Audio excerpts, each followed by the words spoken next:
Hello, Taylor Ellwood here, and welcome to Indie Author Business Success. If you're watching this video, please take a moment and click the subscribe button and click the notification bell. That way you get notified when I put these videos up.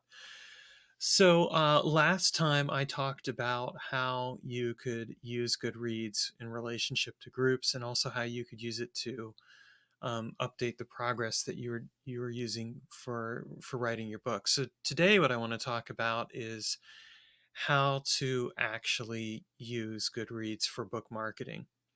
Now, again, most people, when they think of Goodreads, they think of Goodreads in relationship to book reviews because that's what it's typically used for.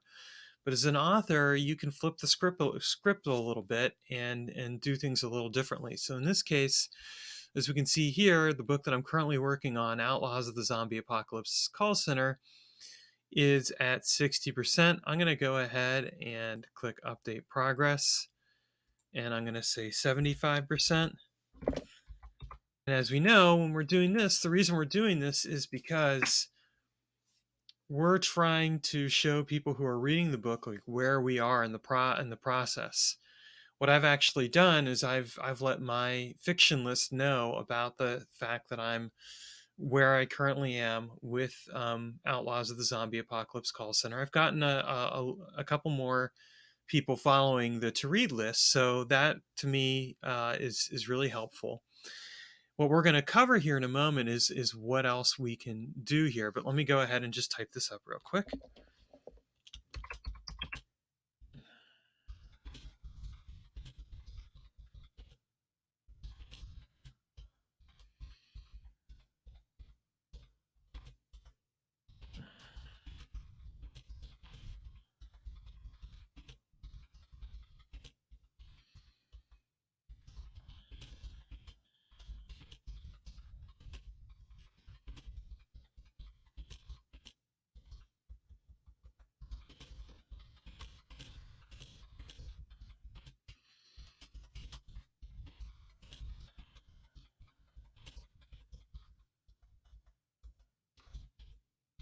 You see right here what I'm doing is I'm saying check out the updated description of the book.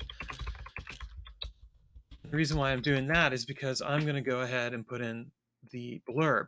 So by updating, by doing that, what I'm doing then is I am basically already setting this up for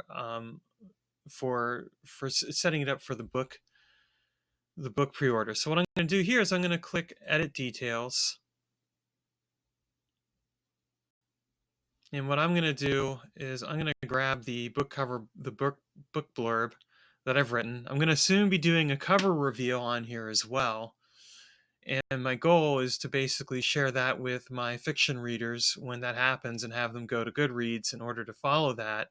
But also because, again, it's a good way for me to get more, to kind of train them to be doing this in general.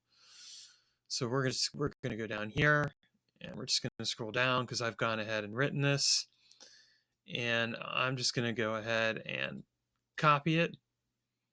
And this blurb may change, but by putting it out there, what I'm doing is showing that it is coming along. I'm going to go ahead and pop this over to the 22nd, just because I don't know for sure if I'll have it done by then, by the 15th, just because I've got to still do a cover. But now I'll have this up here, and so people will be able to see the description as well.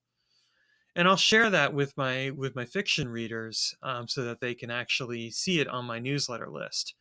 But this is a good way to basically get people excited about the book. I'm going to go ahead and click Save Changes.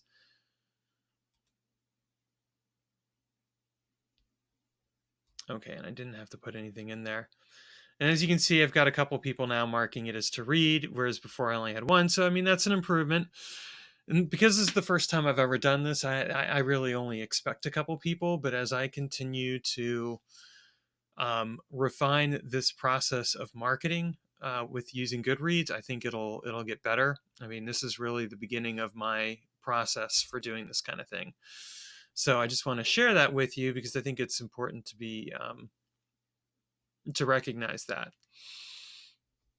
So what else I can do here is once I get the book cover done, I can go ahead and upload the book cover onto here.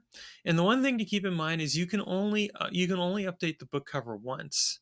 So you want to keep that in mind. But I'll go ahead and update that, and I'll do that as a cover reveal to help build excitement, and that'll be around the time that I'll also start taking pre-orders for the ebook version, because once I have the book art, then I can go ahead and basically put the book up and make it available for pre-order for late April. So that's kind of the goal there. Now, the other thing to kind of keep in mind with this is that then once it actually comes out, you can start doing little updates around that time on here. I mean, basically just say like, what I would do is like once I'm at like 95% of the book, that's when I'll basically say you can now pre-order the book and include a link to that pre-order. And I'll say, and I'll have the date there. And then what I'll do is when I'm ready for it to be quote unquote to have it currently finished, I'll put a little review blurb like I've shown you before, where I'll put down a review of it, and I'll basically say, here's an excerpt from the book. And again, this is going to help raise awareness on Goodreads for the fact that this book is coming out. So this is a way that you can kind of use this site to help warm your readers up. Now, obviously, it helps when you have more followers and more readers. I mean, if I was to do this with my esoteric nonfiction, I think I would have a lot more people following it. I'm going to try that out next. But I think it's worth doing anyway, because it's an opportunity for you to continually take a platform like Goodreads and use it to help raise awareness of what you're trying to do with your book. And it's free. Now there are other things that we're going to explore. We're going to look at doing like a giveaway and doing a couple of um, other features that can be useful as a way to help get people to notice your books. But I think for the moment, this kind of speaks to what you can do that's free on the Goodreads platform. And as with anything else, if you're going to be using Goodreads for book launching, it shouldn't be the only thing that you're doing for book launching. This is just one method among others to help with that book launch process and warm up your audience to the fact that your new book is coming out and you're really excited to have it come out soon. That's really how you want to be thinking about it. You want to use it in tandem with all the other resources that you would normally use for your book launch, and you want that to be part of your book launch plan. That's something I'm going to end up writing about in a future book, but for right now I wanted to share this, and I will be back next week with some more Goodread tips. Thanks and take care.